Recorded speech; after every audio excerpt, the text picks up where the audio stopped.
అందరికీ నమస్కారం. Welcome to Sainath speaks.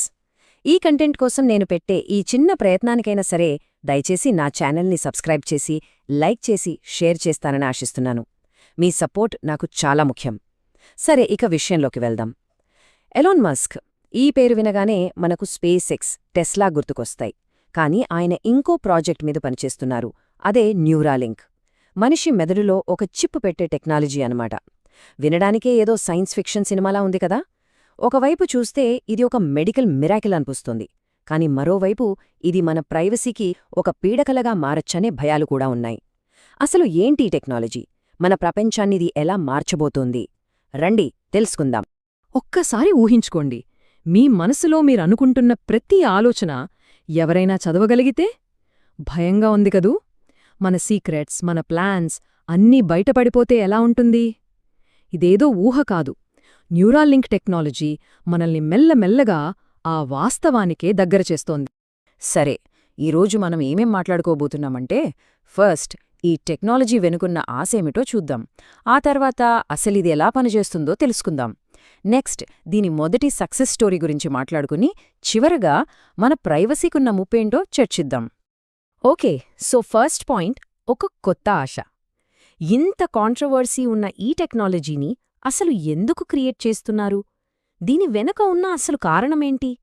చాలామందనుకున్నట్టు కాదు. దీని మొదటి ఉద్దేశం పూర్తిగా మెడికల్ ఫీల్డ్కు సంబంధించింది. యాక్సిడెంట్స్ వల్ల కానీ, కొన్ని జబ్బుల వల్ల కానీ పక్షవాతం వచ్చి శరీరం కదపలేని వాళ్లు చాలామంది ఉంటారు. వాళ్లు ప్రపంచంతో మాట్లాడలేరు, కమ్యూనికేట్ చేయలేరు. అలాంటి వాళ్లకి సహాయం చేయడమే న్యూరాలింక్ మొదటి లక్ష్యం. అంటే తమ ఆలోచనల్ని బయటకి చెప్పలేక లోలోపల మదనపడే వాళ్లకి ఇదొక కొత్త ఆశ అన్నమాట.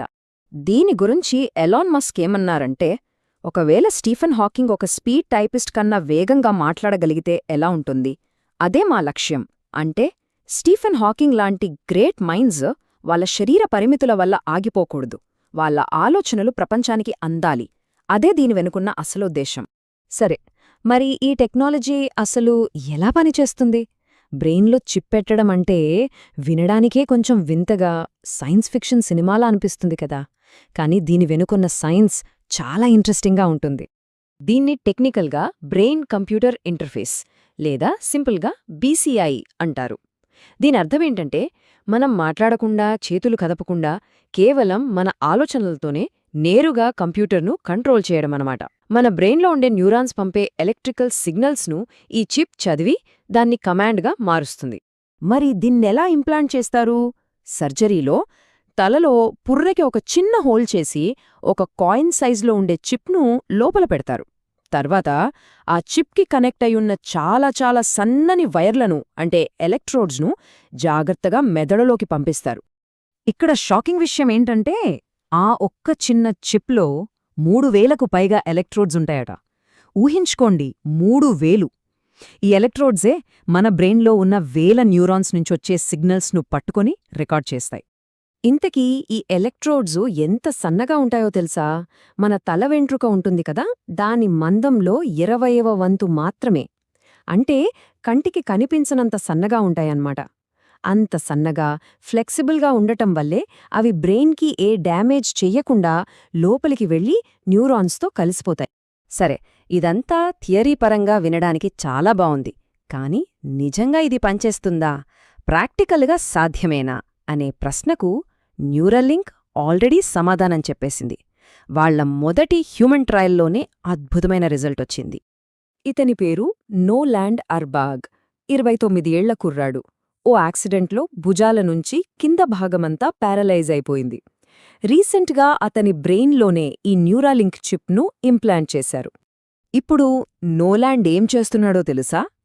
కేవలం తన ఆలోచనలతో కంప్యూటర్ మౌస్ కర్సర్ను కదులుస్తున్నాడు, వీడియో గేమ్స్ ఆడుతున్నాడు, ఇంటర్నెట్ వాడుతున్నాడు, సోషల్ మీడియాలో పోస్టులు కూడా పెడుతున్నాడు. ఒక్కసారి ఆలోచించండి, చేతులు కాళ్ళు కదపకుండా, మాట కూడా మాట్లాడకుండా జస్ట్ ఆలోచనలతో ఇవన్నీ చేయగలగడం నిజంగా ఒక అద్భుతం కదా. అయితే ప్రతి నాణేనికి రెండో వైపు ఉన్నట్టే ప్రతి గొప్ప ఆవిష్కరణకు ఒక చీకటి కోణం ఉంటుంది. న్యూరాలింక్ మనకు చూపిస్తున్న ఈ ఆశ వెనుకే మన ప్రైవసీకి సంబంధించిన ఒక పెద్ద ప్రమాదం కూడా దాక్కునుంది. ఈ టెక్నాలజీకి రెండు ముఖాలున్నాయన్నమాట. ఒకవైపు చూస్తే పక్షవాతంతో బాధపడే వాళ్లకి కొత్త జీవితాన్నిస్తుంది. కానీ ఇంకోవైపు చూస్తే బ్రెయిన్ హ్యాకింగ్, మన మెంటల్ ప్రైవసీని కోల్పోవడం, చివరికి మన ఎమోషన్స్ని కూడా ఎవరో కంట్రోల్ చేసే ప్రమాదం, ఇవన్నీ ఉన్నాయి. ఇక్కడే అసలు సమస్య మొదలవుతుంది. ఫ్యూచర్లో ఈ టెక్నాలజీ ఇంకా డెవలప్ అయితే మనసులో మనం దాచుకున్న ప్రతి రహస్యం, మన ఇష్టాలు, మన ప్లాన్స్ అన్నీ పబ్లిక్ డేటాగా మారిపోయే ప్రమాదముంది. అంటే మన ఆలోచనలు ఇక మనవి కావు, ఎవ్వరైనా వాటిని యాక్సెస్ చేయొచ్చు. ఇంతకన్నా భయంకరమైన ఇంకో ప్రశ్న కూడా ఉంది. అదేంటంటే, ఒకవేళ ఎవరైనా ఈ చిప్ను హ్యాక్ చేస్తే, మన ఆలోచనల్నే మార్చేస్తే, లేదా మనల్ని కంట్రోల్ చేస్తే అప్పుడు పరిస్థితి ఏంటి? ఒక మనిషిని పూర్తిగా వాళ్ల కంట్రోల్లోకి తీసుకోవచ్చు కదా? సరే, ఈ టెక్నాలజీ జర్నీ ఇప్పుడే మొదలైంది.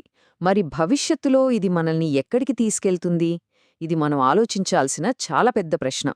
ప్రస్తుతానికైతే ఈ టెక్నాలజీ జస్ట్ కదలికలకు సంబంధించిన మోటార్ థాట్స్ని మాత్రమే చదవగలుగుతోంది. కానీ కొద్ది కాలంలోనే కాంప్లెక్స్ ఆలోచనలను, అంటే మనం అనుకునే మాటలను కూడా ట్రాన్స్లేట్ చేయొచ్చు. ఇక చాలా దూర భవిష్యత్తులో అయితే మన ఎమోషన్స్ను, మనం బయటికి చెప్పని ఫీలింగ్స్ను కూడా చదివేసే స్టేజికి వెళ్ళిపోవచ్చు. ఇదంతా వింటుంటే భవిష్యత్తులో మన మనసులోకి ఒక ఆలోచన రావడానికే మనం భయపడాలేమో అనిపిస్తోంది. ఎందుకంటే ఆ ఆలోచన బయటికి తెలిసిపోతుందేమో అనే భయం మనల్ని వెంటాడుతూనే ఉంటుంది. సో, చివరిగా ఒక ప్రశ్నతో ముగిద్దాం.